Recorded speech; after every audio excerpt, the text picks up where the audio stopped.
American Slacker Podcast is BYOT. Bring your own tacos. Dick swinging.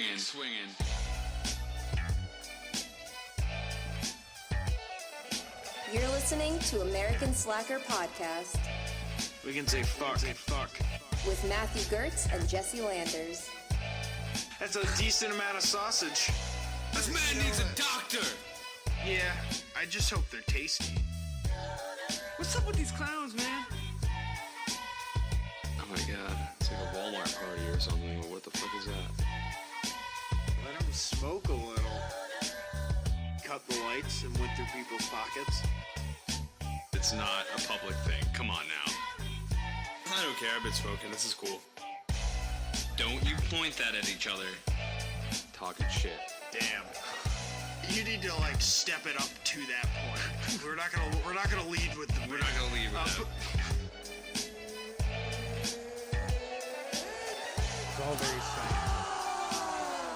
Suction and air pressure. Carbs. The airflow has got to be perfect. Oh boy. Oh yeah, so what were we going to talk about in the intro? We're going to talk about this asshole, Jess. Oh, God, I'm coughing. Jeff Sessions. Oh yeah, doesn't he not like weed? The 84th Attorney General of the United States. Somebody we should be concerned if he doesn't. Oh, sorry, Jeff. I didn't know. I didn't Jeff. realize. Listen to me hit this bowl. Yeah, maybe we shouldn't be smoking on air if you're not cool with it.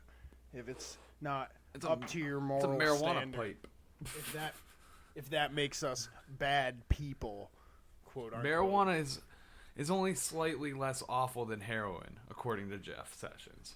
Which we agreed we stay away from politics, but this guy Absolutely. crossed the line when he started saying this nonsense. Yeah, do what you will. Vote blue, vote red, but don't vote against green, because that's declaring war against American Slacker Podcast.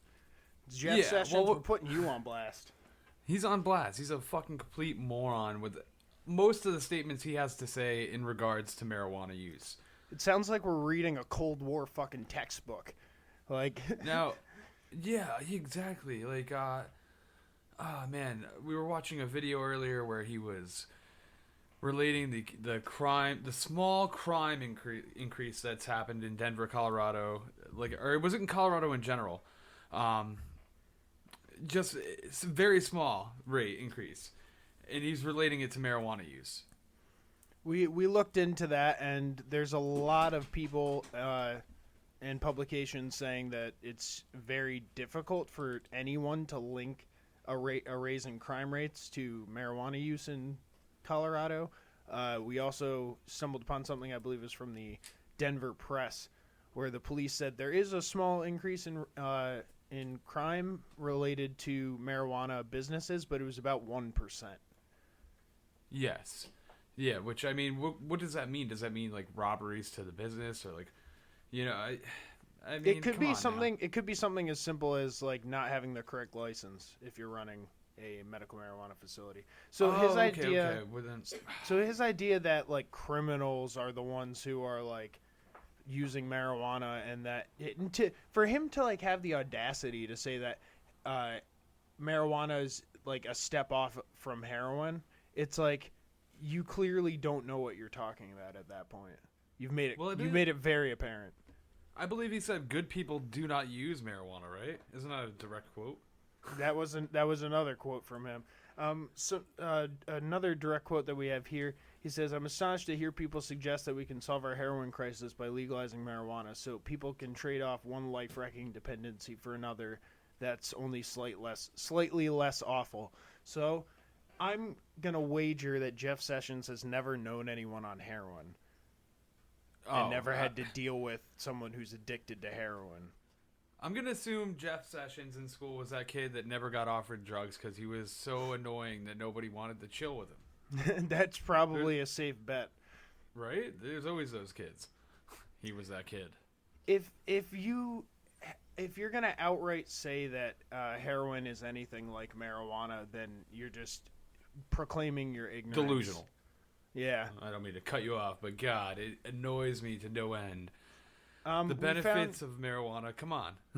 getting to the benefits, we went and looked in a little bit further, so we're not just talking out of our ass here.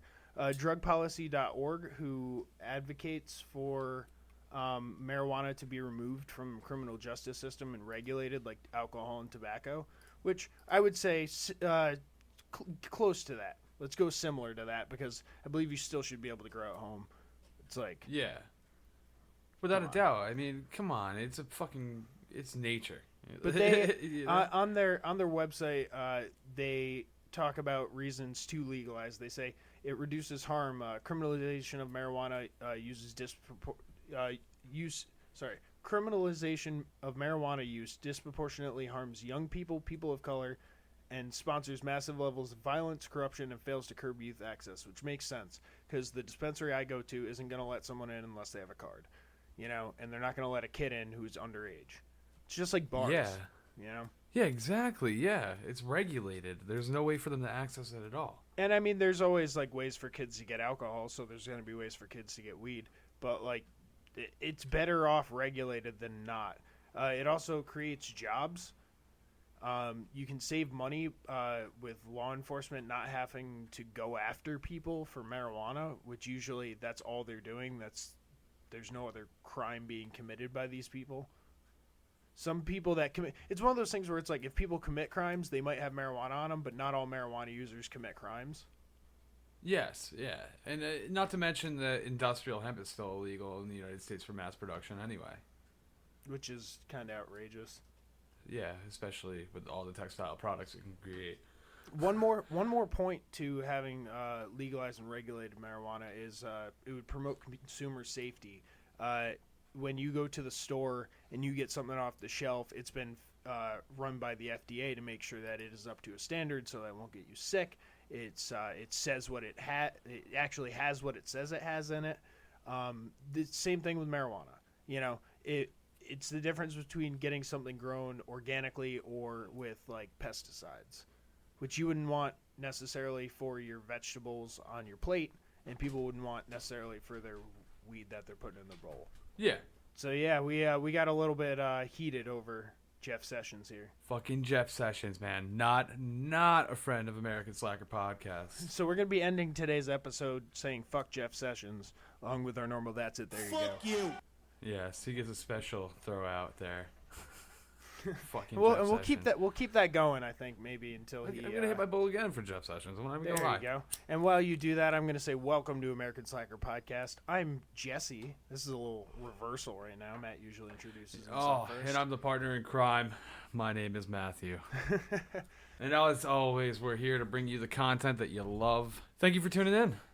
Yeah, we're happy to have you guys listening. Hopefully you're smoking a nice fat joint. Even if not, hopefully you're like-minded and you understand that there's a greater purpose for marijuana besides just smoking it and getting high. I get heated. I get heated when they man. come after it. Ignorance, man. It's so ignorant. Some people have like their causes. Like some people are all about the dolphins. Other people are like don't want their guns taken away. Don't take my weed, man. Dude, hell yeah. And I could totally relate to that. 100%. Can't take my bong from me. Leave the man's bong alone. So, do we have any news up front we wanna let people know about?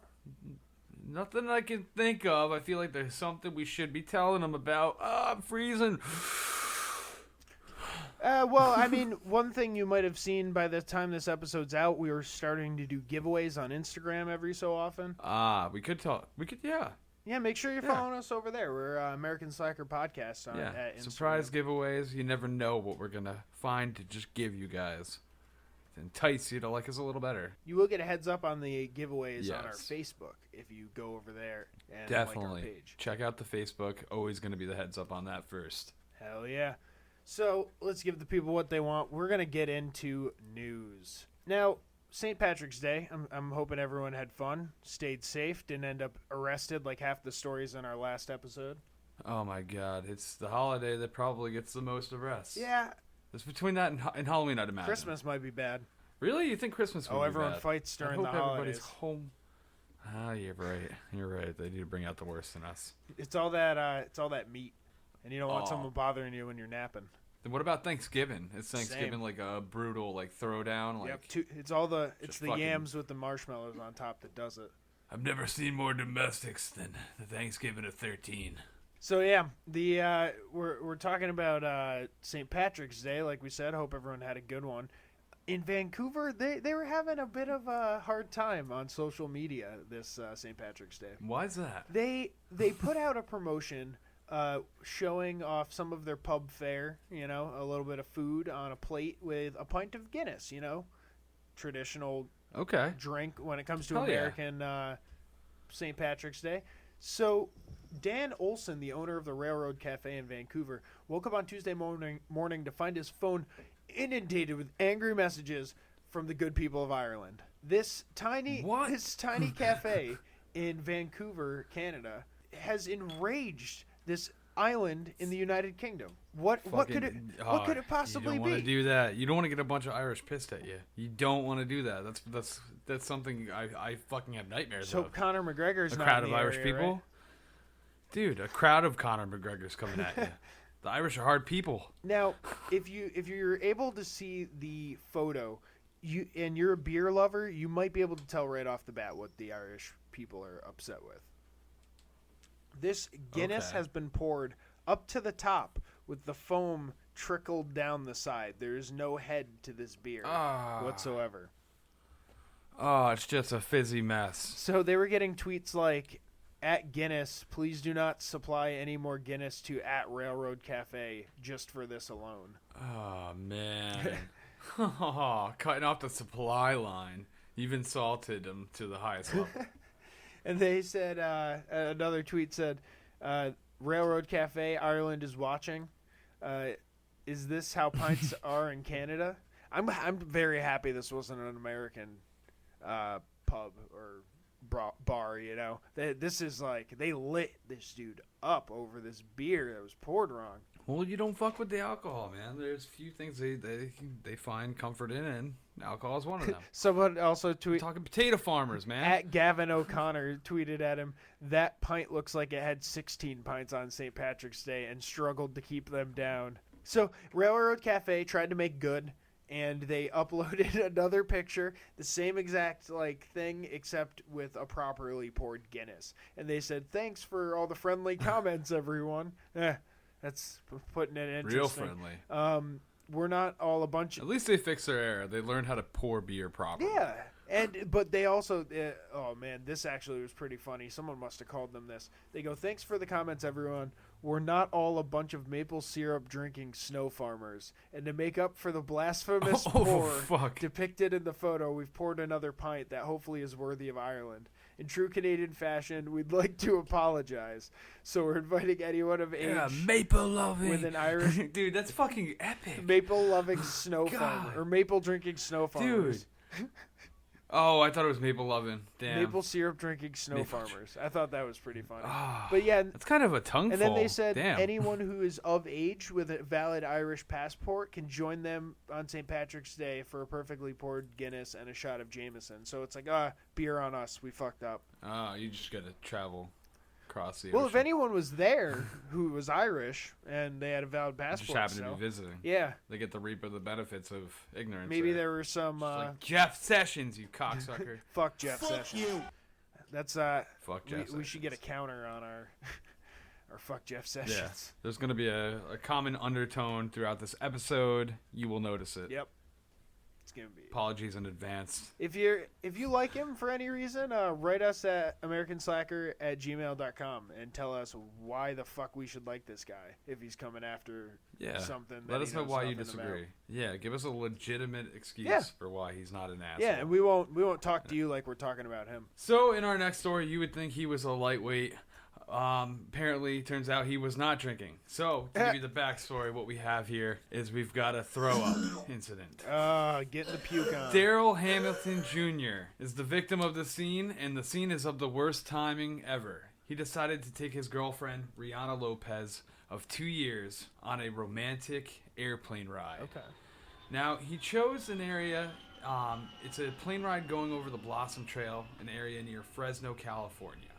And he chose it during a season where the fruit trees start to blossom and create like quite a cool color pattern. Oh, nice. And it happens in late February. He had been filming, and he was waiting for the opportune moment to pop the question, but he was feeling a little queasy. And that's when the motion sickness started setting in. The video we have here, he decides that he's going to pop the question, and you can tell he's a little off, and then he gives her the ring and stuff, and then right as he's like really doing it, he starts like holding his stomach, and that's when it goes down. Oh, that's terrible. Worst time. Poor guy. Nowhere to run either. Poor guy. And to quote him, the worst thing he did of all was this statement alone. The only thing that was really on my mind was wanting to get it over with. That is not the way you want to start a marriage. Yeah, if you're rushing it, dude. Like, oh man, you should have held the ring and been like, okay, we're just gonna enjoy this plane ride, and I'm gonna throw up. yeah, actually, that's a good point. He could have done. He could have Like- thrown up and then done it afterward. But then, like, Yeah, you like kind of need a mint, dude. save it, man, save it. You can think up another plan. This wasn't the most like. That should have speedy been way your to do it. sign. You know. Yeah, right. Hell yeah. Like Hold God on. knows, maybe this marriage lasts a year. Right? Oh man. I mean, I don't know. The way that the bride-to-be looks, she was a little off-put when he started throwing chunks. She Felt probably bad wasn't a little bit, you expecting can it. tell. That and they were kind of Yeah, crammed I into mean- a plane, right? Yeah, and it's not a big plane at all. It looks like it could maybe seat 6. Okay. They're One of sitting those right tinier behind the ones. pilot. Yeah. Jeez. But the view is great.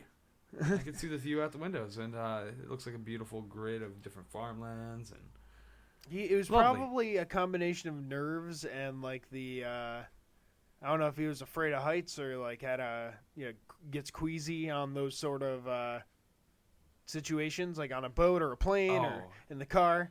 But Yeah. those could all be factors in what happened there. oh, you never know. I am no fan of plane rides at all, so I could totally relate to this. I mean, I haven't thrown up on a plane, but I wouldn't put it past me. Well, that and he's an anxious eater, so he had like a whole block of cheese on the way over there. Oh, see, I look at you noticing the fine details that I like to forget. It was That's why it was Teamwork, man. It was an Safety, then unpasteurized safety first, then teamwork. It was an unpasteurized cheddar. teamwork. Look at that. That's what brought him Oh down. my god, it is, man. That's one way. Jeez.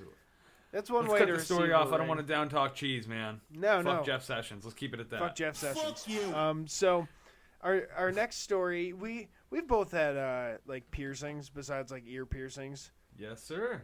There's plenty of ways to go about getting your lip pierced, and Oh yeah.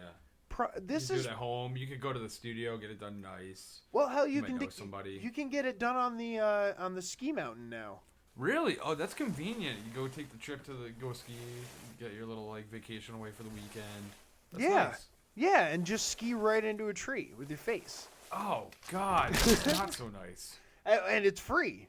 Is like another bonus point on it. Free Well, always comes with a price. yeah, like the trip to the hospital. So this guy in Jackson Hole, he's a ski instructor, impales his face on a branch. We're going to put this up on social media. Oh, Hopefully it's I'll gnarly. remember to put a disclaimer before we put this picture out. But this guy, his name is Natty Hagood.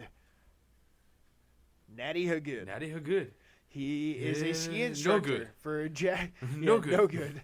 People are Natty no good at this point. He 29-year-old ski instructor for Jackson Hole Mountain Resort in Wyoming. Impales his face on a branch while skiing, while trying to jump between two trees. He called it a game breaker.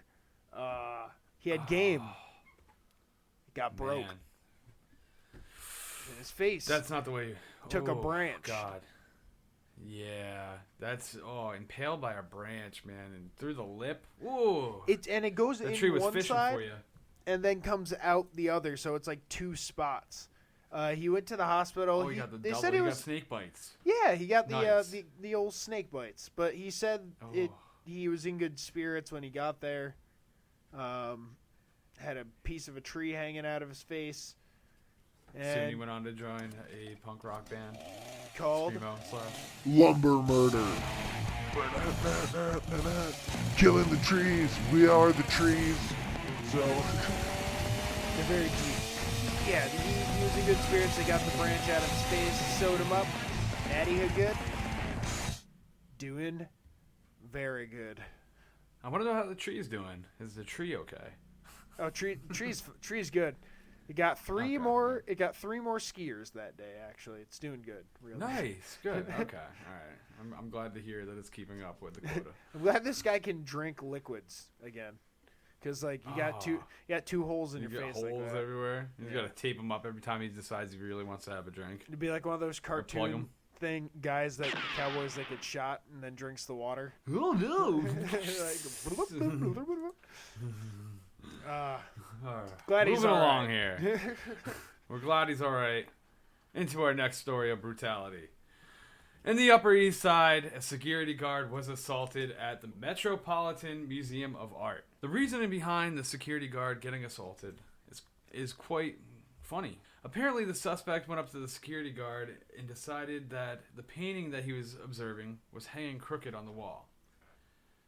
The response that the security guard provided to the suspect wasn't exactly to the suspect's liking.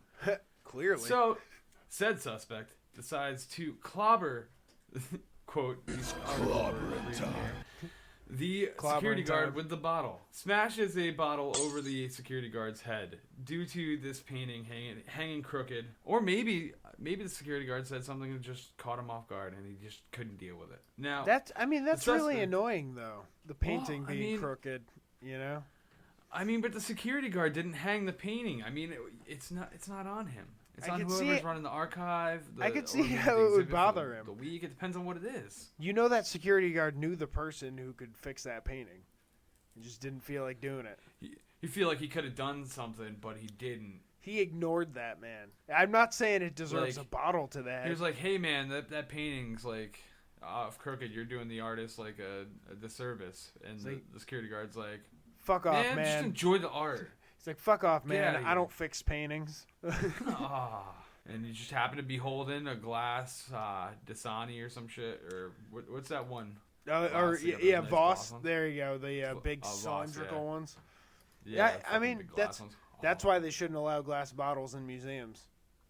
Yeah, I thought art- that was like a Art makes people Sad thing. furious. man. Yeah, it really gets you in touch with your internals. You might walk in there and see like a boob or a vagina, and someone's gonna be like, "How? What? Rage! They Offended! They collapse to the Triggered! ground and they rip their shirts off and they scream to the heavens and they go, "God, why? Why don't I have a glass bottle to shatter over a security guard's head?" It's terrible. Why? Like, poor security guard, man. He didn't sign up for that shit. Well, the security guard has said that they are just thankful that no visitors were injured in the incident. I'm not worried about He them. was- They didn't get He bottled. was brought to, he was brought to the hospital with just a cut on his head in stable condition, and he is fine. Okay. He's a grizzled veteran of the museum now. Thank goodness. But there is a suspect loose, 20 to 25 years old, police say, standing 5'8" and weighing around 150 pounds. I think we actually have a So- clip. I think we actually have a clip of the. We're gonna put up a mugshot of this guy. Maybe we help contribute to catching this bottler. I'm thinking He's a sketchy looking dude. I'm thinking I've seen some clips of his upbringing in the Trailer Park Boys. With the, Dude. he was part of that group of bottle kids who would He was a bottle kid. That makes sma- sense, man. go smash bottles on people's cars. bottle kids.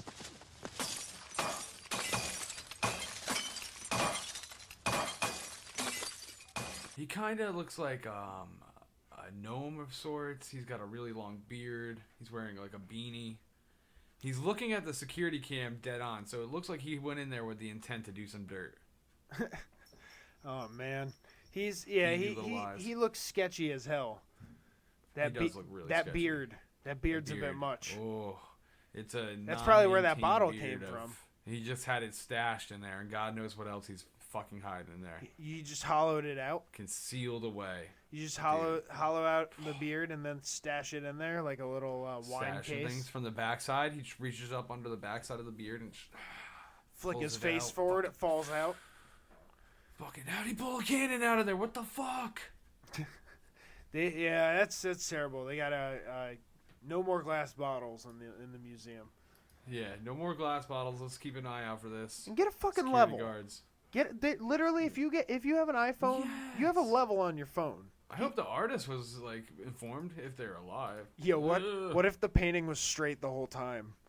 Like, Can you imagine? It's like, and we proceeded to investigate. The painting was not off. it's like that guy's leg is like a foot shorter than the other leg. Like, of course he's gonna think it's crooked. Dude, Like, everything's crooked in his life. he's just slanted. That's the problem. Man, I think we and solved there's a this deeper one. story. That's How yeah, he it was lost a that limb. big miscommunication. God, He's like, why it's short. He's like, you slanted motherfucker. I'm not telling anyone that thing's not straight. And then he's like, They hooked, what? they hooked me up to a truck and they yanked my leg. That's why it's longer. It's like, so you're just really short then. They were trying to do him a favor and extend him, Stretch Armstrong style. Oh boy, don't try this at home, folks. Well, if you're seeing museums and bottling security guards in the New York area, that was one of the New York ones, right? Yes, that was in the Upper East Side, baby. You may One of have the also heard about the new Metro cards that are coming out, or that have come out in New York City, and they have the city shook to its core. Oh my God!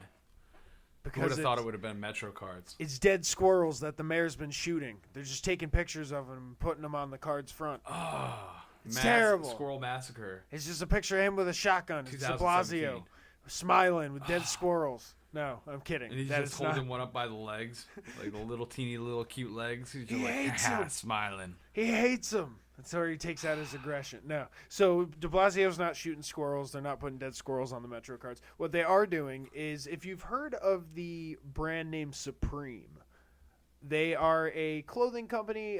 They originally started in Manhattan in April of 1994. So they've been around a while, and they started as a gang of like skaters that basically ran the store and bought stuff from the store. So they've been around for a while, but they've in the past year and a half, they've really blown up, and people are like clamoring to get their hands on anything Supreme. I mean, even when I went over to Korea, they had like knockoff sweatshirts that said Supreme on them. Of course they did. Right. So the New York City Metro was like, oh, we're going to do some special branded Supreme Metro cards. And the Metro card only is usually $275, so the Supreme one is $550. So it's a little bit more expensive, but people want it for like the brand name. And there were lines just like up the stairs of the subway. There, people tweeted out pictures, like found the Supreme Metro card line. There's one dude at the front buying them all up. Yeah, fucking trying to sell them and make profit. Cause we Got were him on talking, lock. Hit me up. we were talking earlier about how, this is something very specific. If you don't live in New York City and live near one of the stations that has these Metro cards, you aren't going to be able to get it. So they're going to catch a high price on like And let alone eBay time. or Amazon, Over time. It's going to cost you $5, and someone in like California is going to want to buy it for like $50 or more, just because it says Supreme on it. Yep, just because it has the labeling. It's branded, bitch. Yep. And so people were going to the front and just buying up a shit ton of them. Police got involved at a couple of the stations and had to like push people back because they were sort of crowding the machine. Oh yeah, everybody wanted one. And people were just buying them out. Like, there's another picture that someone tweeted out for him damn self on Twitter. He's got 1, 2, 3, 4. 1, 2, 3, 4, 5. Yeah, 5 of them. So that cost him what, $25, $30? Oh yeah. Yep. I guess just it's stocking cool. up on 'em. I think I with would the- probably, if I was in the city, I would fucking definitely take advantage of that. It's buy a few, cooler put 'em on. looking than the normal Oh, the Metro cards for are plain sure. as shit yellow. I have one lingering around here from the last time I was in the city and used the fucking Metro. Now, I'm not like I haven't used the New York subway all that much. I use the trains a lot more to get into the city. But I think you can reload them, from what I understand, right? See, I never reloaded mine. I don't remember how I bought mine. I remember buying mine and my girlfriend at the times. I feel like we bought like something for all day or something. Huh. Like a Every time one-day I've gone to the pass or city in something. the last like 5 times I've gone to the city, I drove down and didn't need a train. But for my birthday last year, I believe I went down and used the trains, and it was pretty expensive. I remember that. So I think we bought like, if it wasn't all day, it was like a more than enough passes for like we were gonna use. Huh. But yeah, it cost me probably like $40 for 2 people for like the day of like because whatever that's we did. if that's gonna be like your new Metro card and you're gonna carry it around in your wallet, then yeah, that's And you kinda can cool to reload have. it. Hell yeah. Why not? Especially if you've been looking at that plain ass yellow bullshit forever. Yeah, and actually, I found a video right here that's off of someone's YouTube channel. It says a short video on how to refill a Metro card, so it looks like you can, and you can even do it online, I think. So it makes Oh. sense. You want to get something that's cooler Yeah. than the normal shitty Metro card, and Well, you know what pissed me off is that even though it was like a special one, it was still that flimsy paper-like card. right? It's not like an actual like laminated like thick card like any like store club card or anything like that. Yeah, they should invest in like a little bit sturdier material for it. Do like a plastic one. The ones that I got in Korea, because their subway operates kind of on the same thing. You get the little plastic cards at 7-Eleven, and then you have a machine to fill them up, which was all in English. There was an option for it, which was nice. Yeah. Didn't have to like decode Korean to get from one place to another. Oh, that's real nice. Yeah. So I wouldn't be surprised if we see that happen soon. Them go to some sort of card stock that's a little bit better than that flimsy ass paper. And then they'll be charging $10 for it, Yep. Yeah. Right. They'll fucking definitely upcrease that. and you only get like wouldn't be 2 that rides hard, on it. though. Yeah. Yeah. So our next story is you got to be careful with these drones, people. That's all I'm gonna say. All right. Doesn't matter. You buy the best drone, the cheapest drone. You buy a micro drone. You got to be careful where you're flying these. All right. Very true. FAA's got restrictions now. There's a lot of restrictions.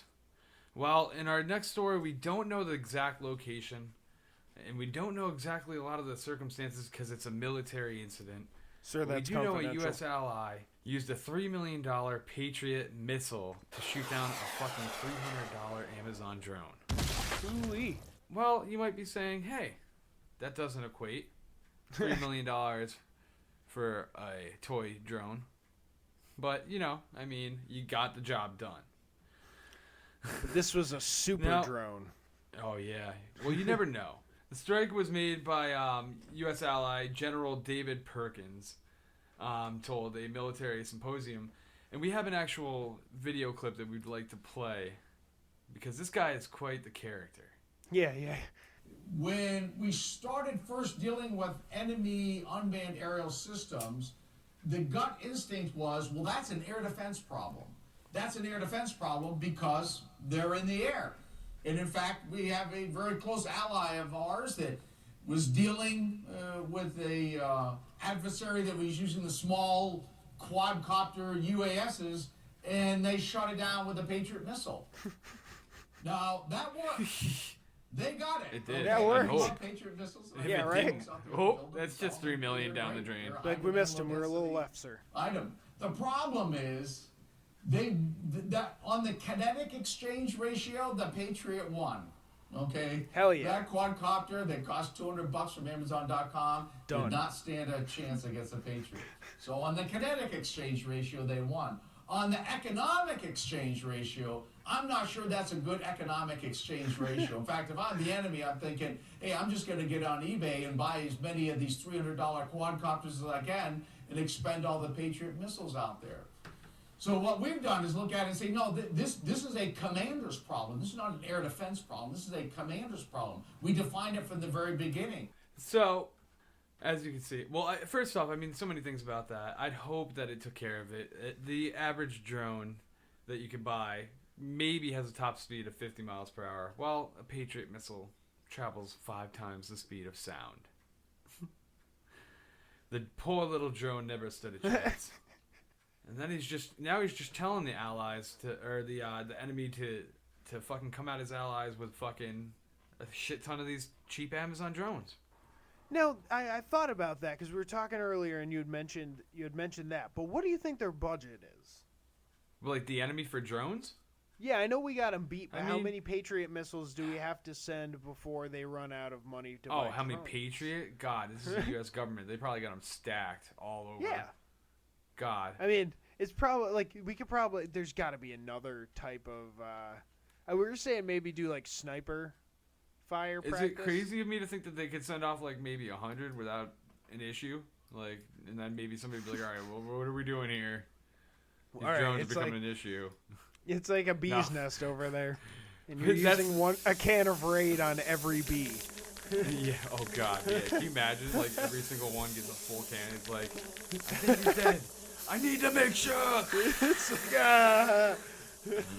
You can't even see him anymore. Are you sure he's there? It's just like white dead spots all over your lawn. Oh God. For every single bee that you kill. genocide. Yeah, you would probably run out. I don't know. Would they run out of bees in the bee's nest before you ran out of money for Raid? Oh, dude, yeah, it's a lot of raid. That would be quite expensive. I mean, an average hive probably has at least 500 bees. You're talking 500 cans of raid. Maybe cheap as you get at $30 a can. Wait, if you go bulk, yeah, you could definitely get it like 3, maybe 250 if we get a good deal. If not, if you Play go hard. to a You grocery play store, hardball. which I don't know how you're gonna do that because they definitely aren't gonna have 500. But But besides, that's definitely overkill. That's a lot of Raid. But as you can see, General David Perkins is also like-minded and is trying to figure out a way, an alternative to deal with these drones. That He doesn't doesn't cost like $3 the million. idea. I mean, I wonder why. Which we've also seen there's advancements in ways to combat drones, including there's guns that actually Hawks. shoot. Well, there's hawks and eagles that will grab the drone and smash it on the ground, but then you lose your hawk or eagle if it's an explosive device. There's other drones. You were showing the drone that had a net. He goes, what do you mean? What do you mean? How is that eagle What's gonna or hawk gonna What? live? No, I was just thinking, what's our hawk budget? How many hawks do we have to send? Well, I mean, if you're Like a the Patriot falconeer, missiles. and then you're just raising falcons, and they're like So- well trained. So hawks and falcons are going to be way less expensive than Patriot missiles, though. Oh, without a doubt, that's And definitely you might get it back. that's definitely a cost-effective alternative. We can agree to that. I mean, Jesus, take $1 million and just invest it into hawks and Hawks. falconeering. Like You fuck hear, yeah. you heard it here first, people. Take $1 million right now, invest it. Hawks, falcons. That's what you're going to put your money into. Yep. it's a buyer's market right Anti-drone now. warfare. Highly trained animals. Avian soldiers. that's the best defense we got. That and nets, I think. That and nets. We do have drones that will drop nets on other drones. Well, The only that's problem is something you'd we have just, to be faster drone. and this is exactly what we were saying they would be doing when they were debating whether or not to use the Patriot missile. It's like they called a meeting. They're like, all right, we need to make sure that these drones aren't coming at us. And they're like, ideas. Someone's like, we got Patriot missiles. And like, yeah, okay, but that might be a little overkill. We'll come back to that if we don't get a better idea. Yeah, and somehow it circulates back to the $3 million per shot. It's like, well, how are we going to justify to the American people spending $3 million on Hawks and Falcons? Which I don't get because I've definitely seen there's a gun that can shoot a signal to jam them, so where they just drop. Oh, okay, like a little EMP It might rifle. be still in research. Yeah, it shoots a signal. It might be infrared. It might be a magnetic pulse. I'm not sure, but There's it's ways- it's pretty big actually, from what I saw. It just shoots a signal up to like 150 feet. So I mean, whoever the gunman is getting relatively close if it is an explosive. But we're only we're 5 years away from that technology being viable. So I mean, we're back to the Patriot missiles again. Oh God, $3 million adds up. So they're just like, We'll blame it on Jimmy over here. Just send the Patriot missile. Like, We'll who's take the care of asshole it with the one by drone? one. You're costing us, the taxpayers of the United States, millions at a time with these cheap-ass toys. Now, do you think they expire? Is it one of those things where they have to use them up? So maybe What, they the were Patriot just missiles? I would imagine they got a life shelf of a pretty good time. Yeah. Now, I wonder how long they've been around. Patriot missiles were first produced in 1980 and operated in 12 countries, including the Netherlands, Germany, and Japan, Israel, and Saudi Arabia. So, I mean, granted, we could have gathered up a stockpile, and we might need to use them if they have like a fucking 40, 50-year-old lifespan. There's always those old Patriot missiles in the Gotta back. use it up. I mean, what are we gonna do? We're just gonna let them expire? Go check Fuck the that date drone. on those. Lock on. Yep, we got a week. All right. Lock on. Yep. You got the green light. Check 1, 2. Fire. We got the drone. It worked. It worked tremendously. The mission was successful. I don't know if I'm gonna advocate for missiling drones, but that's pretty cool. It's It is kind of pretty cool. It's pretty. That's a I lot wish of- there was. It's a lot of money, though. I wish it wasn't so secret, so that we have video footage to see this insanely fast missile just take care of this cheap little plastic toy. Imagine it was some dude in like Cleveland's drone, because we didn't find out where it was. For all we know, it happened in Ohio. Yeah, and they wouldn't mention where it was. It's like it's not classified, but it's classified somewhat apparently. Some guy named Dave. Semi-classified. Some guy named Dave standing in a field watching his fucking like little viewing monitor, and it just goes to static. It's like, what the like, fuck "This is just cool. happened? This is Then cool. he hears a fucking boom Oh, Oh, God, man. the echo. in the distance, and he's like, "Huh? What if the static has anything to do with that boom?" Keep Overkill. an eye on your drones. Keep an eye on your drones. Don't send them into sketchy Occupied territory. areas. Yeah, Yeah, seriously. Or occupied. I mean, yeah. Just be careful. Like, Jesus, go to an open area. There's a lot of rules on drones these days. They're really cracking with, down on with them. good reason. I mean, you could fucking drop it on somebody's head. You could fucking violate privacy. Yeah, it's I know people are worried about the privacy thing. That's one of the issues with drones. Oh, What are you gonna do? Especially Hit when 'em with a most of them page- are equipped with cameras. Hit him with a Patriot missile, Hit 'em and with a Patriot missile, or get yourself a Hawk, people. I mean, viable options here. We're yeah, just become a saying. Falconeer if you're so worried about your privacy with drones, Yeah, I mean, or what's more acquire a badass to Patriot say? missile, because we know that works. So keeping with missiles and drones and all that kind of stuff. We're gonna launch into technology.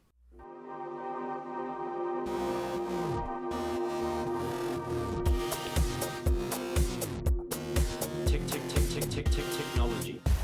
Now we have quite a few news stories to keep up with the current tech right now, and of course it wouldn't be tech if we didn't start with Elon Musk. The muskiness. The I can muskiness. smell him. I Ah, can smell him from here. Stop it now, man! You're insulting the man. It's a musk. It's like this heavy musk in the room. God, yogurt. Oh, and roller Elon. coasters. I didn't know you Yogurt were and here. roller coasters, man. Yogurt and roller coasters. He's like a Dr. Seuss of the future. I just imagine him smelling like strawberry and stuff. You know, I don't know. Like, yeah, You can- and oil from the roller coasters. And breaking news! This just in. Fuck Jeff Sessions. Fuck Jeff Sessions. Continuing with the stories we're talking about.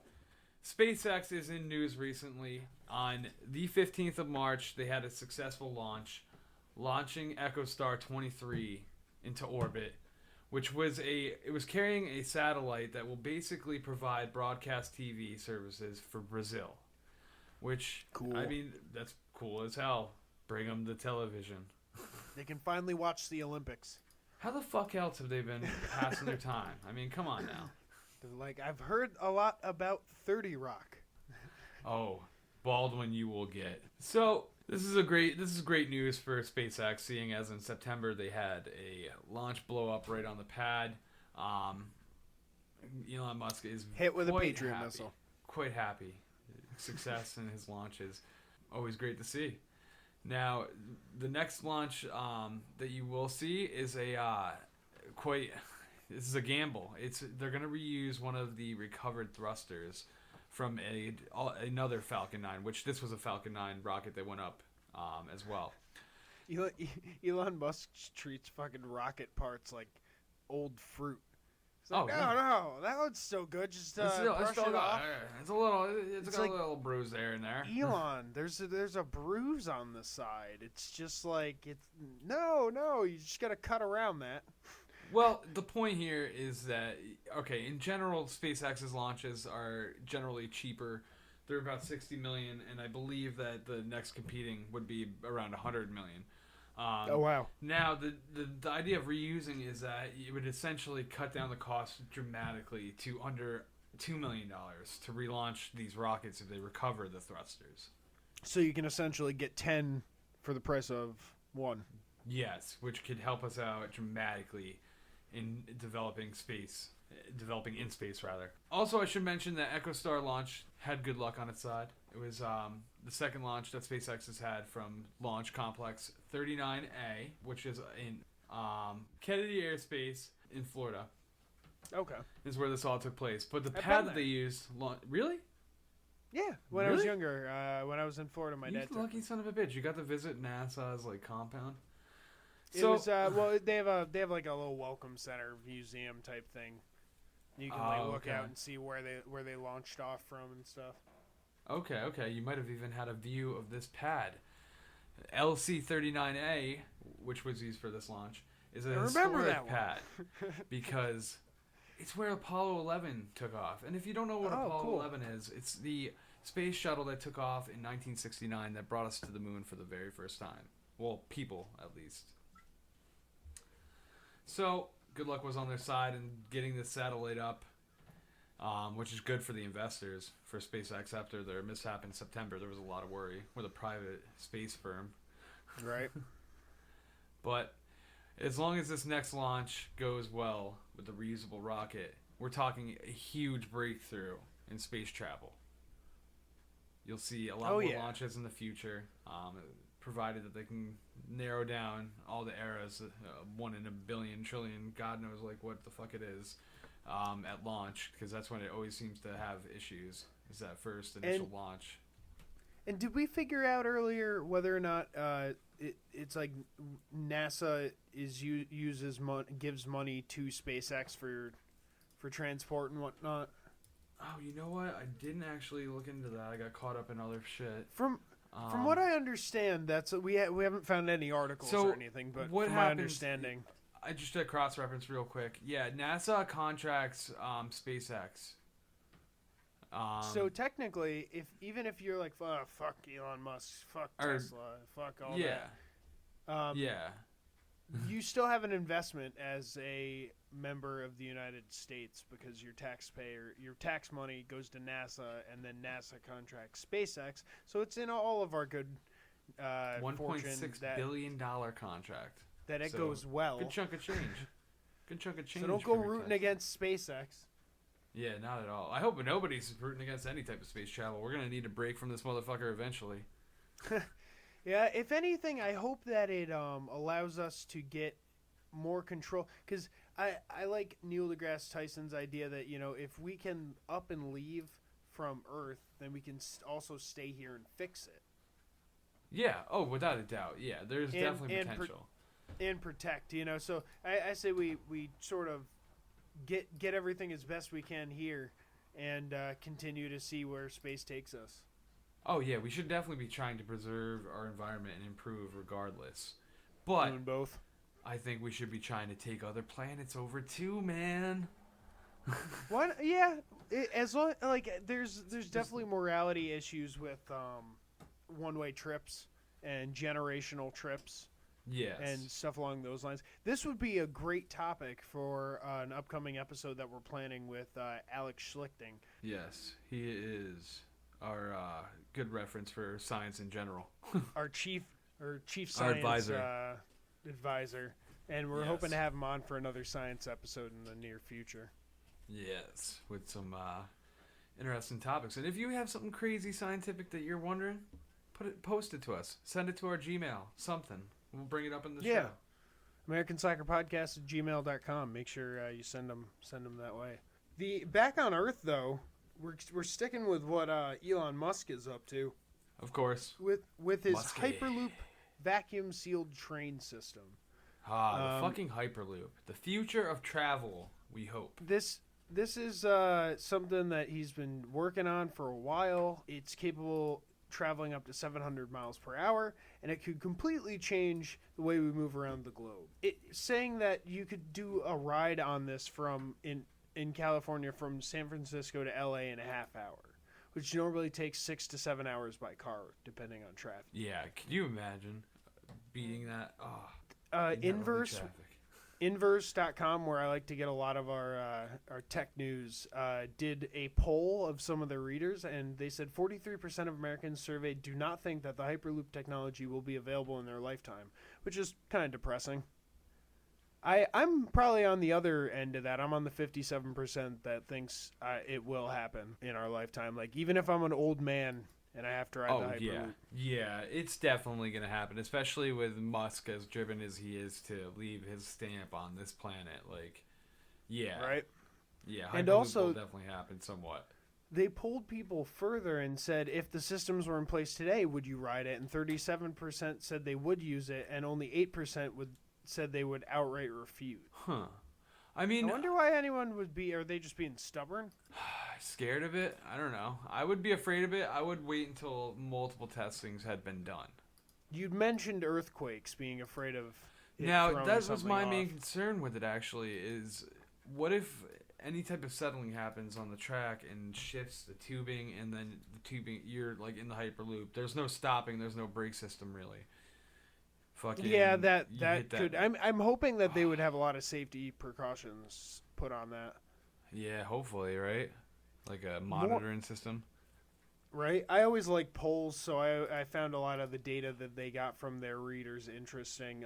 They said 17% of Americans would choose a one-time trip on the Hyperloop over a one-time trip to space.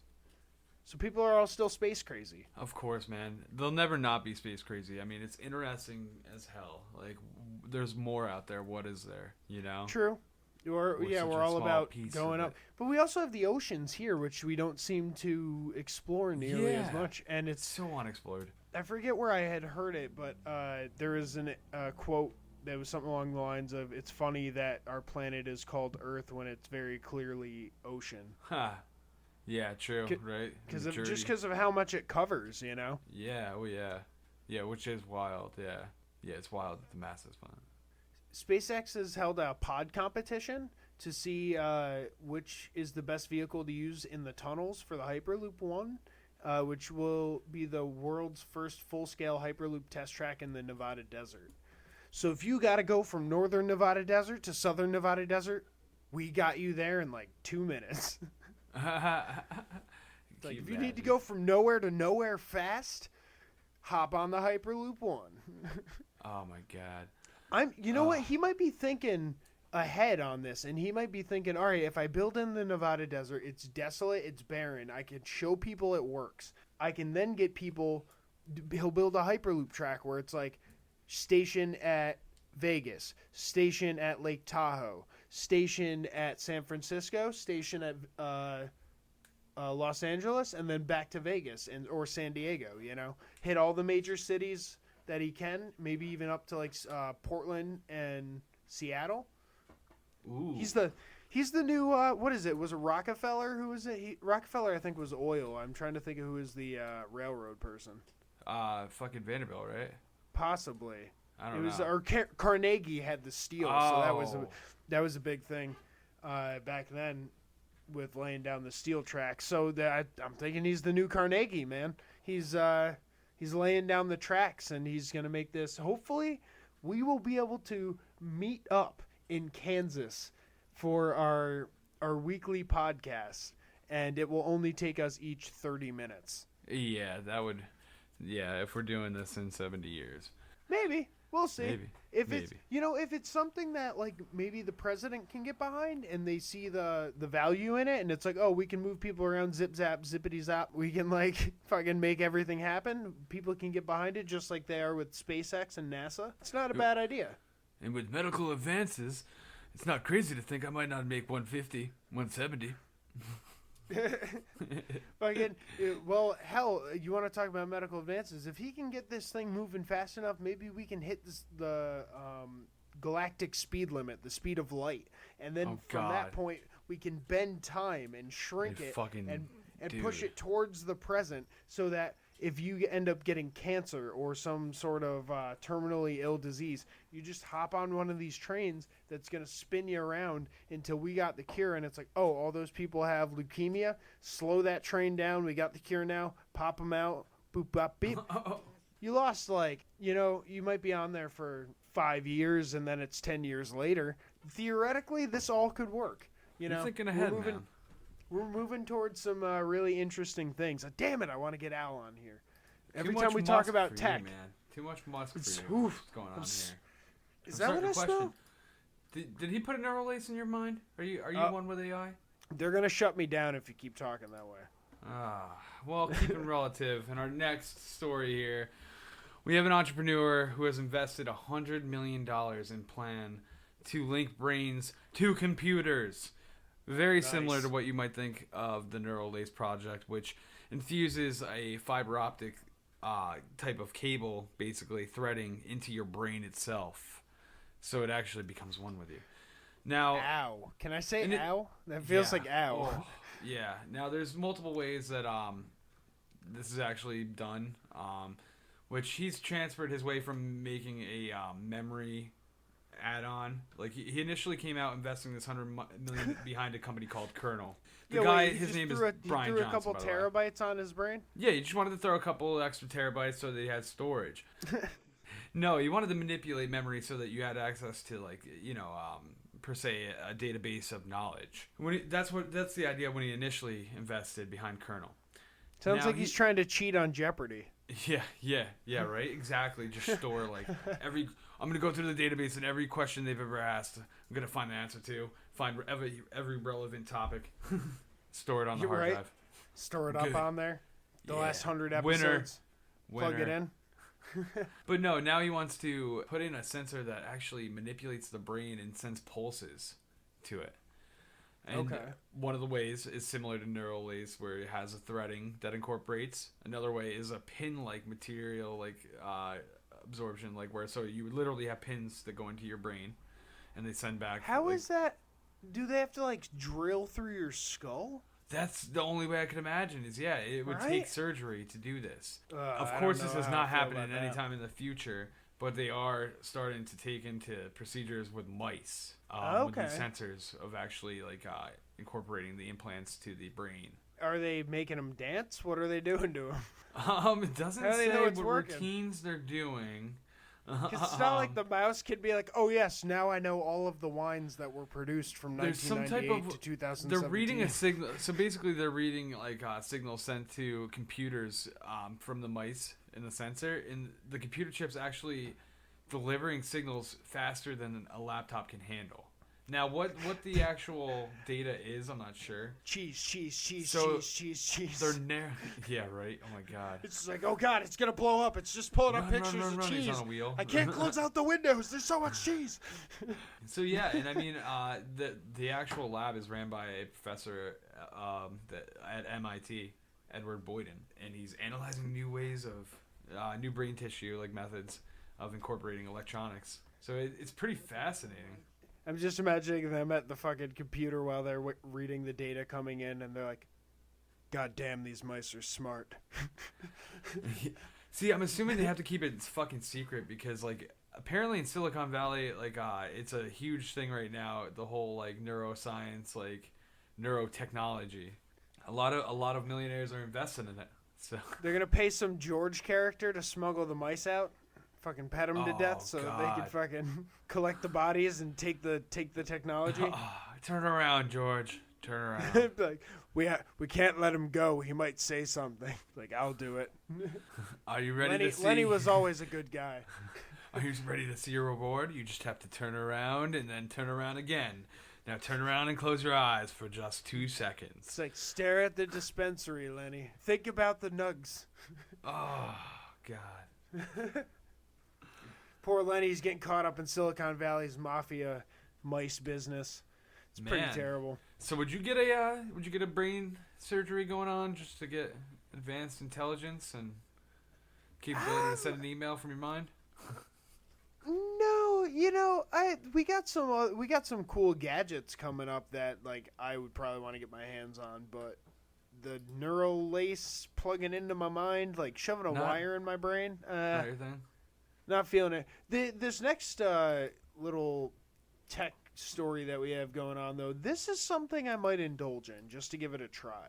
What we have up next is we're calling tech tattoos. There's a new wave of conductive ink that people are using to paint tattoos onto their skin, usually on their arm. It is able to conduct electricity through the ink and keep diodes going, different sensors. Chaotic Moon is a tech studio who's designing some of these tech tats, and they're saying it can transform medicine. They're saying it could replace getting a physical. It could, go to an app that monitors your heart rate, your glucose level, possibly. See, there's all kinds of great, applications. Man. Any irregularities, you could just tell right away. Maybe get an alert. It can be used to monitor a fever. I was even before they even said anything about the medical uses for it. I was thinking EDM people would love this shit. Oh Fucking my God. festival people. This is something that they would easily go for. That you put a whole design of LEDs on your arm that's conductive and it actually lights up, and it's just powered by no battery pack hanging off, just what's on your arm. Raving it out, man. It's pretty crazy. And then obviously the medical technology benefits of it is astounding. Think about how many people could be freed up at a hospital if you're not having that every nurse go and check the blood pressure, check the temperature, do all those things that could essentially be monitored by a bio patch that's painted onto your skin. Yeah, come in, interactive. pop that shit on. 5 minutes later, you got all those readings, and the doctor can come right in. Wireless. Yeah, no intrusive fucking checkup like you were saying. Right?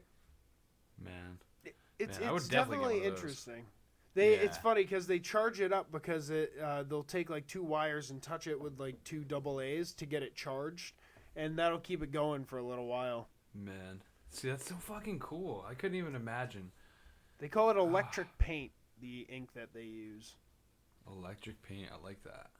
It's fairly cool. I have to say I really liked it as an idea when I saw it, and there's definitely potential for the future in this. Yeah, oh man. It's so fucking futuristic, it's not even funny. It's just crazy, interactive piece of you with technology. Yeah, we'll definitely put up some Instagram or something posts showing off the little tech tattoos. Now, if that's a little too futuristic for you, if you're one of the retro techie lovers, I've got just the thing for you. But you're going to need between $190,000 and $320,000. What we have here... Let me check my wallet. You got it? Just double check real quick. I'm a little short. How short? I can front you. You got $200,000? You're on your own, dude. Sorry. I'm going to need an investor. Write us at Gmail. Well, if you can pocket the investors, what we've got here for you is 1 in only 8 functional Apple One computers. Now, this is it. This is the original Apple. This is what started the whole Mac phenomena. That's crazy. And it actually works. And what's cool about this is it was actually a computer similar to the Mac Mini, if you're familiar with it. It was sold without a screen, so you would hook it up to your TV, and it came with a keyboard, and it was just a circuit board, basically. Okay. It was ahead of its time, and at the time when it was sold for $666.66, which is about $2,800 in today's dollars, in today's money. That's an odd price. That's a very odd price, isn't it?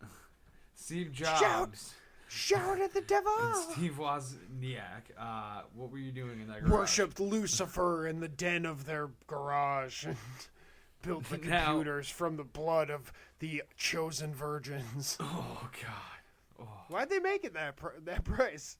I don't Unless know, they were man. I wanna sacrificing know. goats in their There's garage. 2 in the garage here, man. They produced about 200 of these computers in that garage. I believe Steve Wozniak was the main technician and creator. You know, it was Jobs' idea, but Wozniak was the nerd that put it all to works. Nerded it up for him. Nerded it up. Most of the 200 computers actually came back to them.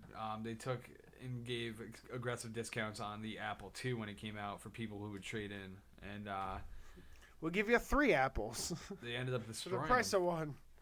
Oh, They wow. destroyed them. They destroyed most of them. So that's why there's only 8 available, and they're a relic in our history, man. The beginning of this whole new fucking level we're in. I'm on right now a new Mac. You Yeah, know? same I mean, here, you're actually. you're on a fucking new Mac right now. Like, it's Yep. they ruin our lives. You have an iPhone, you know. Yep. Everything. Guilty as Yeah, charged. man. I even have one of the Mac Minis that you were talking about before. Yeah, I know you did. I always wanted to get one because I saw yours and I was like, that's really fucking cool. Well, you know what sucks? Now it's I got it back in like 07 or like 05 or 04. So Yeah. it's been phased out. Like you can't really update it to the Yeah. latest software because it doesn't have that. I could get the hardware for it, but I'm not gonna do that. Yeah, that's what Mac likes to do. They always do the hardware. They do the updates with the new OS X's, and I have 4 Macs in total, and 2 of them you can't update at all, so they're pretty much worthless. You know what I'm gonna say about this this one working Apple computer? What I'm about gonna take a page out of Indiana Jones' book. Okay. It belongs in a museum. It does belong in a museum. This is like the beginning of our fucking tech obsession. It's Like- if there's only one working out of 8, like they should have that on display, like with it like, loaded up. Oh, no. It's one of 8 working computers. I'm sorry.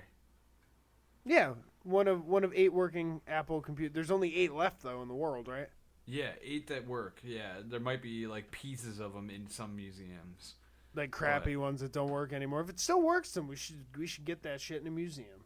Yeah, man. And I mean, it's insane. The prototype, there's a prototype before the Apple one, and that sold for about $815,000 in August of 2016. Oh wow, Yeah. That's crazy, that's man. insane. And we're talking, the Apple one was sold from April of 1976 to September of 1977. Huh? So it's not even that old. I'm surprised man. they're still around. It's like almost 30 years, a little bit over. Oh, yeah, definitely. It's like 40 years now. So, like, it's still not that old for that much gain. $600 to $300,000, possibly. Damn, man. Museum. Go back in Put it in a time. museum. You know what to grab. Go see old Steve Jobs in his mom's garage. You could do tons of things if you go back in time. I'm not True. visiting Every Steve Jobs. Super Bowl. There's so many things you could do. You don't have to really go back in time anymore. It seems like we're already kind of reversing people. Not taking cars anymore, riding bikes more often. Oh, Going yeah, back, man. going back to the pedal to the metal, putting the feet on the street. Not seeing Oh, as much yeah. of the people out there stuck in traffic, which is nice. I myself have wanted to get my bike out here. It's still back in New York from when I made the move. 3,000 miles away. It's helping you. Yeah, my buddy's still holding on to it, but I got to get a hold of it. If I do get a hold of it, I'm thinking this next story. By the way, we're moving. This is going to be a special part of the technology segment. This is going to be some gadgets that we found amongst the technology stories that we brought to you in this segment. So, a Kickstarter campaign looks to turn any bike into an electric bike. And it's quite the futuristic design as well. Yeah, it's very a sleek, and wheel. It only takes 60 seconds to install. Yeah, it's just you pop it on just like any other normal wheel, and it's in an effort to help people harness the power of electricity without having to buy a separate electric bike. So as long as you can pop your front wheel off of your bike, you can pop this one on, and it is connected to a little handlebar control system. And when you charge it up, you can go 20 miles per hour on flat surfaces. The battery on the bike will last about 20 miles if you don't pedal, or roughly 50 miles with pedaling. Fucking awesome. Fucking 20 miles an hour charging up a little wheel. Yeah, it's pretty nice. If I had a bike out here, I would definitely get one of these things. Yeah, man. It's $20 they're a little expensive on a charge too. So I mean, that's pretty good distance for one charge. Right. The company's Kickstarter campaign has already raised more than $390,000 of its initial goal of $75,000 in just 3 days. So they got their money from the Kickstarter, and they're taking some special pre-orders. And to save money, you might want to get in on that pre-order because the retail price is $950. Damn, that's pretty. Yeah, But if that's you're pretty steep. But if you already ride your bike to work every day and stuff, and you're saving money on not having a car or not riding the bus, like, insurance, gas, all Dude, that shit. 4 months, we'll say, of insurance could pay for that. Seriously. Yeah, that's crazy. 20 miles an hour, as long as you work within 10 miles of your house. And you Yeah, never wanna that's pick up chicks. it's because some people are really into biking, and that might be a good way to, go Yeah. go a little bit further than you would be able to. And if you pedal, you get even further than 20 miles. Get that 50.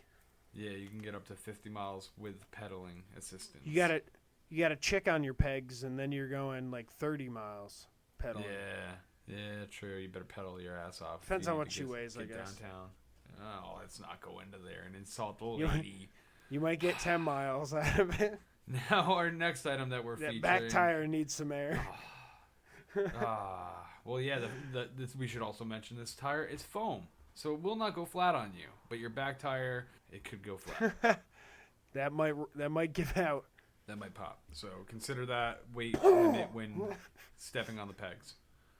Maybe get a sign. You might want to do that. I'm not sure. Think about it. You gotta jot down your plan ahead of time. Do the math on a whiteboard. Always think ahead. We're firm believers of that at American Slacker. Think ahead, people. Now, in case you don't have the $900 and you still want something cool, it's tech related. Our next object might be for you. Now, what it is it's an item called Johto, and it's by a design studio called Those. What it is it's a giant interactive message board that has a robotic arm on it, and it can draw out your tweets for you or like random Slack messages from people. You can program it on an app for all the different things you want it to do. Right now, it's available. It's not available technically. The Kickstarter is available. You can purchase $199, which you'll get the early bird unit, which will be shipped in December of this year. Okay. I think it's a really interesting thing. Like, I'm all about interactive wall pieces. So, like... Oh, definitely. Those digital photo frames when they came out. I was amused with those when I was a kid. Like, I thought that was so Those cool. were so cool. Yeah. So, it's like, things like this I see, and I'm like, wow, this is amazing. It's literally a robotic arm drawing, like, whatever you want. Like, if you chip in an extra $100 on the campaign for the Kickstarter, they'll do 365 days of art, which will program automatic art to be drawn onto your message board for the first year. Now, While is it it might like seem you gotta steep. load this thing up with markers, or like how's that work? It's all a refillable ink marker. Okay. That's on it. Like, it looks like it has like a little cylinder that you unscrew and put it in, like a ink cartridge of sorts. That makes sense. Right now, it seems that it's only in black, but I'm sure there's going to be attachments and whatnot for different colors. It definitely has. There you go. Customize it. Yeah, it definitely has room to grow, especially with programming and the application that you use to control it. But yeah, I mean, fuck yeah, why not just like have a message board so your friends can fucking tell you messages and draw them on your fucking shit miles Yeah, away. that'd be sick. You know? Well, then you could wake up and maybe have like auto-programmed messages to like write on there. So it's like, oh, so and so wants me to pick up milk. Maybe I'll gotta Yes. grab that. And that's another thing is like I should have said the app you can like do to-do lists, so you could be out like away from your house and write something down and it'll update it on that board for you, which is incredibly useful. Nice. So That- you can that go is home really and then I'll be useful. there. Boom. Sweet. Did they have that one at the Consumer Electronics Show? I don't believe this was at CES.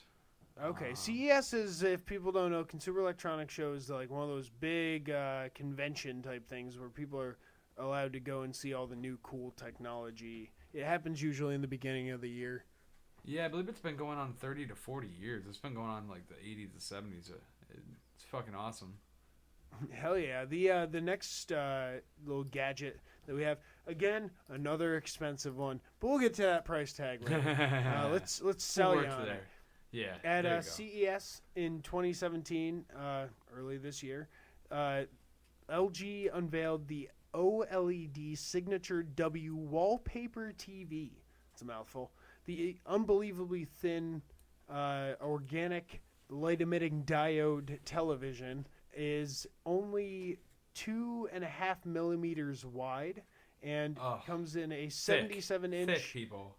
Yeah, Don't sorry, confuse thick. it. Don't not confuse wide. that. 2.5 millimeters. Thick. That's insane. And it mounts directly to your wall. It comes in a 77-inch and a 65-inch screen. It's supposed to hit the stores sometime this month, which is why we're letting people know. I want everybody to like just take it in mind. Like I can't get over that. Like that's like a beer bottle, like a glass bottle, like the cap to a glass bottle. That's as thick as it. And it literally does look like a poster or like a framed picture on your wall. The only weird thing about it that I will say, like, well, first off, before I get too into this, if people don't know what OLED is, which is something that I had to read up on, it means organic light emitting diodes. OLED screens are made with organic compounds that light up and glow different colors when electricity passes through it. This is different than regular LCD screens, which use color filters and light blocking liquid crystals, or plasmas, which use RGB phosphors. So if you're interested in that end of it, it's basically using electricity to create natural colors. And the lifespan is way longer with any LED sort. They look beautiful. Oh, the color spectrum's a lot wider as well than an LCD per se. You might be thinking, like, how do they get this super beautiful, super thin TV to, like, be that size? You know, how can it be that thin? Well, it comes with a little sound bar that has all the guts in the TV. Yep. This is a 20-pound, like, rectangle that has to sit below the TV, and you can, like, hide the cords, kind of, or maybe put the cords through your wall and have them come back out. But the TV mounts really nicely to the wall. You just need something for that bar underneath of it.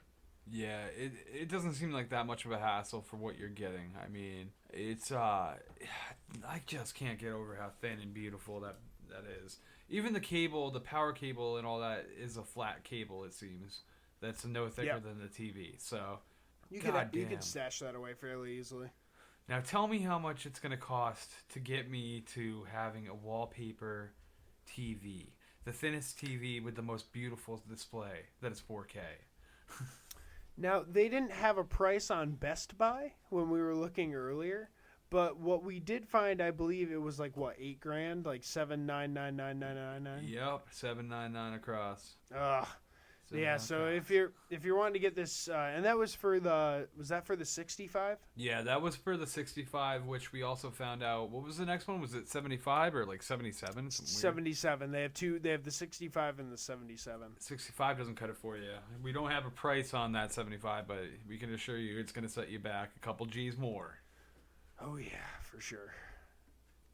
Now, if you do get that TV, I'm sure the remote, even though it's an expensive TV, I'm sure it's going to come with some shitty-ass typical remote. Right. That is just garbage. Don't use half the buttons on it. You don't use most of the buttons. It's just ugly looking. Well, we've got the solution for you here in our next product. What we have is a soon-to-be-released remote that can control over 25,000 products to date. It can control anything from your lights to your TV, old and new, even if you have one of those old square box TVs. The speakers, those new thermostats that are interactive, cameras, blinds, fans, locks, sockets. Everything. Anything you could imagine. I mean, I was talking to you earlier, now they're developing smart shower systems that you can preheat and have set up for you from another room. That'd be or awesome. when you're on your way. That'd be really nice. So this remote is a touch screen that basically has an interactive device that as soon as you point it at whatever you pointed at, it knows what you're looking at. It pulls up the menu for it. Sometimes it'll have a monitor individual that mimics the screen, mirrors the word I was looking for. Gotcha. Like for your TV and whatnot. Like say you're using like Apple TV or whatnot.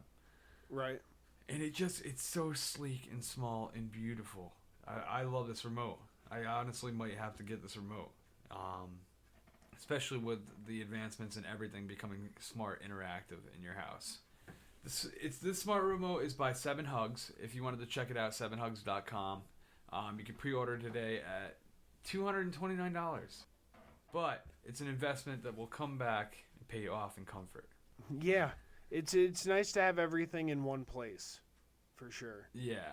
Oh, without a doubt, man. And I mean, like, as far as, like, in cable, it'll have the image, like, the logos for your cable channel you want to select, so it makes it real user-friendly. Probably do your... Shit, if you need probably to... do. I'm thinking the whole house could go on it. Oh, yeah, man. Anything you want. And as soon as you, like, point it at it, it knows what you're pointing at. Thermostat, get Bluetooth washing machines, the garage door, locks for the door. Oh, dude, the locks are cool, too, now, but I always worry about those getting hacked. Like, Shit, you can order an Uber from it if you wanted. Nice. It can do anything. It can do it all. So it uses Wi-Fi, Bluetooth, or infrared. That's how it's capable of delivering signals to just about any device that requires a remote. Infrared's the older technology, and of course everything nowadays is Bluetooth and Wi-Fi. Yeah, I mean, that's pretty much how I expected it to be set up, you know, because you can get, I'm sure there's washers, and I think there's refrigerators now that even connect to Bluetooth in your house, or the Wi-Fi. Oh, yeah. Oh, yeah. Well, even, you know, like in the older days, we'd have, like, fans and air conditioners with remotes. Yep. You know? Things like that, you can actually, there's a automatic adaptation to where you can just program it to pick up the signaling, and you can just control those, too. So you can literally take over everything that has a remote. Anything that has a remote, you can use this Just for. make sure you have a firewall on your Wi-Fi. Yeah, definitely use protection. Encrypt that. As in any Encrypt that case. shit. Yeah, right. Fuck Jeff Sessions. So, moving on. Fuck Jeff Sessions. If you're going to have that one remote to rule them all, you might be watching some banging TV shows, or you might be looking for some suggestions for some banging TV shows. And we got them for you. We got a couple of programs that you're not going to find on cable. You're going to find them on HBO, Starz, Netflix. I think that's about it. Yeah, I think that's I'm covering some HBO shows with my portion of this segment, and one that I wanted to touch on that I'm enjoying a lot is called Crashing. It stars Pete Holmes, who is an up and coming comedian in New York City, and his white really he was on. Oh, that might be a different. Yeah, it might be the same name, different guy. Honestly. Hold on a second. Oh, look at me fucking up. I am sorry, people. That is a mistake. Is there another Pete Holmes on SNL though? I could be shot. I'm almost positive there's a Pete Holmes on SNL, but continue on. The Pete Holmes in Crashing is he gets kicked out of his house, because he finds his wife cheating on him, and fuck Pete Davidson. Okay, update. I'm sorry to interrupt you, but Pete. God, we've been drinking. Fuck Jeff Sessions. Fuck Jeff Sessions. So in Crashing, Pete Holmes is. His wife was supporting him in his dream of trying to become a comedian, but she ends up cheating on him, and he finds out, and she kicks him out, and is going to sell the house, and is moving to Florida, I believe. So he's forced to stay at different comedians' houses after doing sets, and kind of learning his ways and getting his footing in the New York City stand-up comedy biz.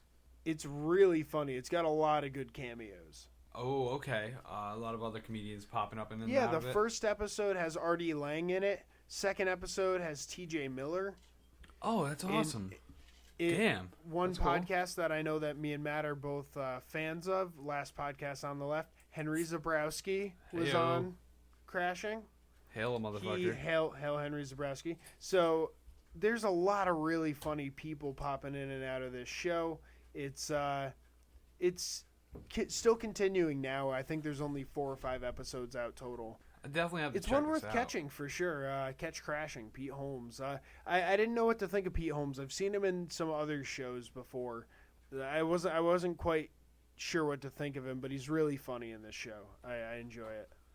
I'm so disappointed. The whole time you were telling me, I was imagining Pete Davidson. Oh, he needs a show too. He'd be really funny.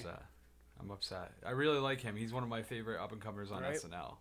So the next HBO show, since I said I'm doing 2 from HBO, is called Big Little Lies. Now this one has Reese Witherspoon, Nicole Kidman, Shailene Woodley, Alexander Skarsgård, Adam Scott, Zoe Kravitz, and a number of other accomplished actors and actresses. And it's an HBO dark comedy drama that's based off of a novel by the same name by Leanne Moriarty. It takes place in my area. That's kind of why I'm obsessed with this show. Not that it's not. Oh, not that awesome. it's good. I'm sorry. Not that it's not good. Not that it's good. Not that it's good. Don't So watch don't it watch for it. any reason. No. Don't watch people. But, Fuck this guy. It's got a cool little mystery going on. It's basically like overprotective and overbearing mothers of first graders who get involved and like get into each other's shit to the point where there's a murder at some point.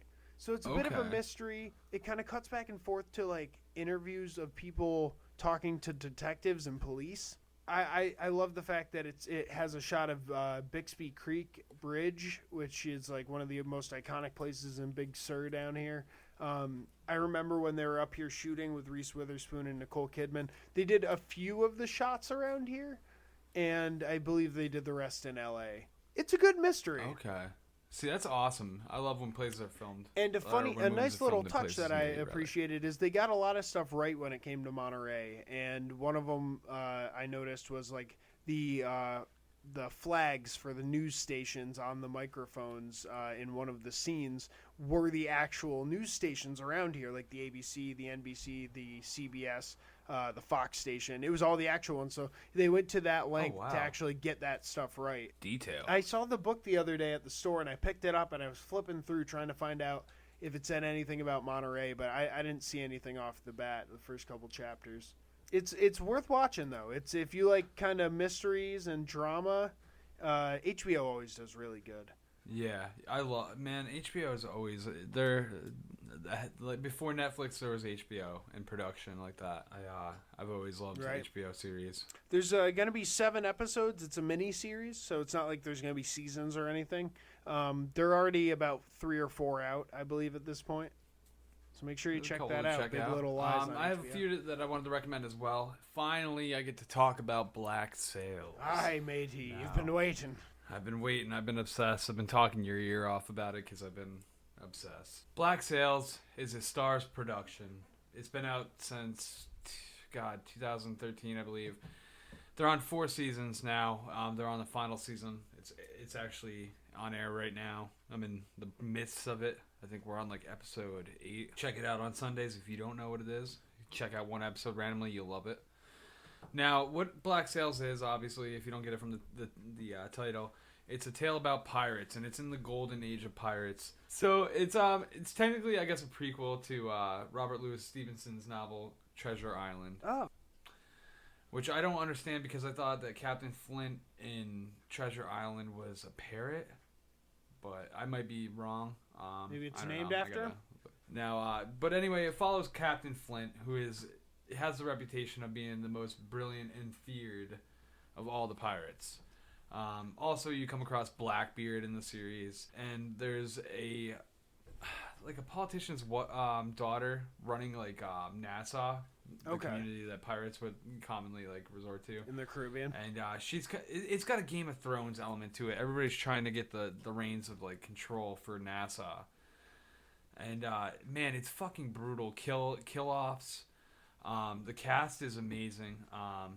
Hannah New plays Eleanor Guthrie, the daughter I was telling you about that runs NASA. Toby Stevenson is Captain Flint. And Zach McGowan, you might recognize from Shameless. He was Brody in Shameless. Okay. Now, he plays a pirate who is another really feared pirate, Captain Charles Bane in this series.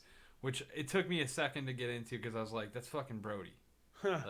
Get out of here. Wait, who was Brody again on Shameless?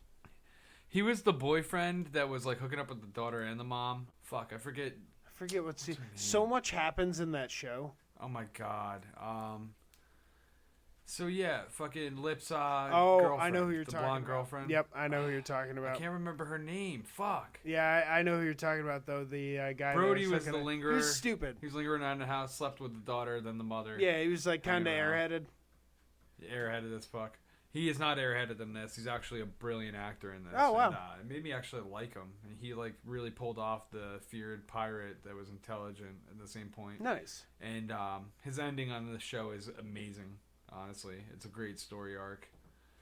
So if you're into pirates at all, fucking check this out, because I overlooked this one time watching the first episode, thinking it was shit, and I gave it a chance, and I got addicted. Nice.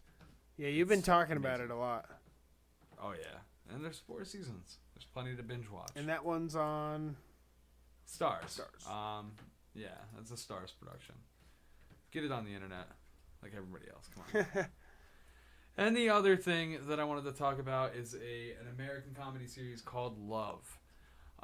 This is written by Judd Apatow and also Paul Rust, who is the main character. In this, you're funny following, guy.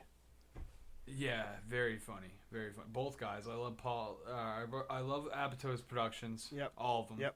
And Paul Rust is just great. You might recognize him. He's been in Inglourious Bastards, I Love You, and Beth Cooper. Okay. But yeah, I mean, this is actually the first time I paid attention to Paul Rust, and he's the main character in the show. He's a nice guy. He's a nerd. His name's Gus. Just to give you the whole background of him. Gus is enough you need to know. And basically he goes through a tough breakup with a cheating girlfriend, and then he moves into this trendy apartment complex that's inhabited by like a crew of like crazy people, man. And he goes on a journey meeting this girl, Mickey Dobbs. And Mickey Dobbs is quite the character. If you like Shameless, you'll relate to this in a way, because Mickey Dobbs is very much like a Gallagher. Yeah, I could see that. She's a mess of life. No, she's the actress is the same one from Community who played Bree. Yes. Jillian Jacobs was Bree on Community. I'm sorry, Britta on Community. I don't want to get that wrong. Yeah, see, I've only watched a few episodes of Community. I didn't know her character. I just know she was on Community from her IMDb. I was like, wait, I know her name was like a water filter. Yeah, it's the only fucking thing she's really been notable in, but she's going to be in a lot more after this, because this was a great performance. A random Dave Allen appearance.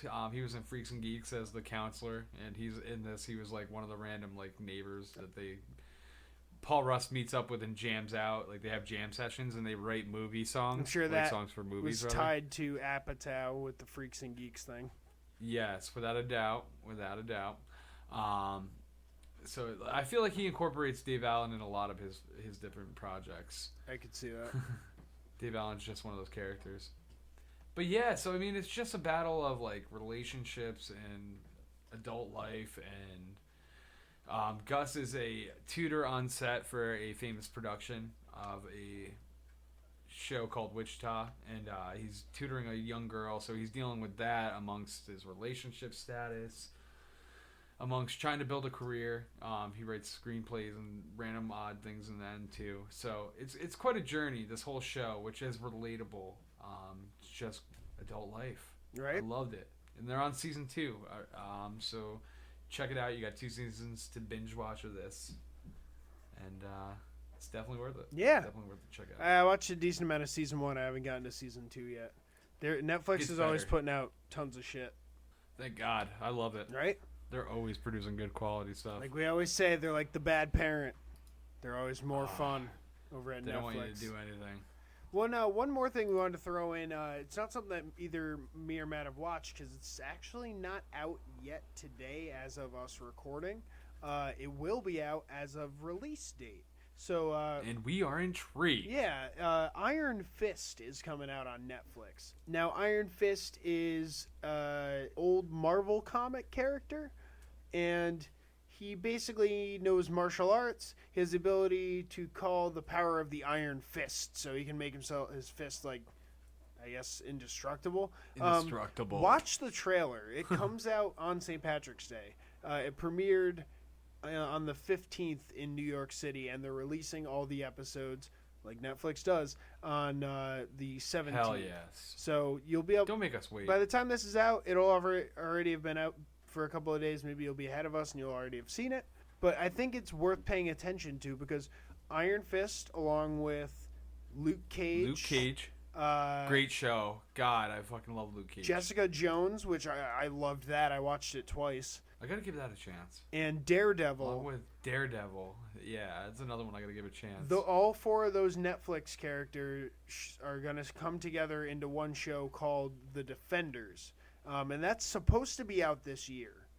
I believe it's supposed to come out in mid-2017 is what they're proposing. Yeah, and that's going to be a hell of a show, I bet, man. It's going to be another little mini-series that they're going to put out on Netflix where it's like Jessica Jones and Luke Cage and Daredevil and Iron Fist all kicking ass together. Sort of like Netflix's answer to the Avengers. Avengers, yes. I was going to say that, yes. Yep. Oh, and I'm sorry, I'm forgetting Elektra. Elektra is also on the Defenders. Well, I thought that was a rumor as of now. It says it also stars Elodie Young and Elektra. Oh. Or no, as Elektra Natchios, reprising the role from Marvel's so that Daredevil. is confirmed. That's awesome. Okay. Yep. That's legit. That's going to be, yeah. I trust that more. The Avengers got a little weak, and I feel like Netflix is searching for really good parties on who the production is. They're on point with that shit. Netflix knows what they're doing. Holy fuck are they? Keep doing what you're doing, Netflix. We dig it. Yeah, we fucking like it. And I think that brings us to the end of the show. The very long, awesome episode. We know, and we're glad you're along for the ride. I know this was a long one, guys. Yeah, thanks for bearing with us. I'm halfway through a Magic Hat number 9 sampler. Not sampler. Bulk pack, we'll call it. Whatever. And we love you. We love you, and we're glad you're listening along. We got some plugs. Let's plug it in. Oh, we're going to plug in right now. Check us out, people. We need some love. We need a little bit of visitation at our Facebook. Also, check out our Instagram if you haven't checked that out. But get back to the Facebook. American Slacker Podcast. Also, if you want to get at our main hub, americanslackerpodcast.wordpress.com. If you wanted to send us an email, you can get at us at americanslackerpodcast@gmail.com. One more note on that Facebook. If you head over there and you like that, you'll get advance notice about any giveaways that we're going to do on Instagram or Twitter. So make sure you do that to get in on any of the stuff we're giving away. Free shit. To get at us on Twitter or Reddit, you do at AMERSLKR podcast. That's at Amer Slacker podcast. You can also check us out on our personal Instagrams. Mine is Landers the Plane. And I'm at MWG Media. Rate and review us on iTunes. We always appreciate that. Helps us out a lot. That's a way that we can have other people get a hold of our podcast and the thing that you love to stick around and listen to. Patreon is a great way to become a supporter of the show. If you are sponsor us. If you want to become a sponsor, think of it this way. We put out 4 episodes at least per month. If you donate $1, that's 25 cents per episode. If you think that this 2 hours of entertainment almost that we've brought you is worth a quarter, we'll take it. And you'll get a shout out for doing so. If you donate $5, you can ask us a question that we will answer on the show. We are legally obligated to answer on the show. We are. It's in the contract. It's there at gunpoint. And shit, I'm saying it's 20 cents because we put out 5 episodes at least a month. True. There's usually a bonus episode. So, fair deal. Yeah. Sponsor us. Get your name up on this shit. If you like what we do, back it up. All right, people. We fucking love you. I'd say that's it. There you go. And what else? Fuck Jeff Sessions. Fuck you. Smoke weed every day. Fuck Jeff Sessions. Smoke weed every day.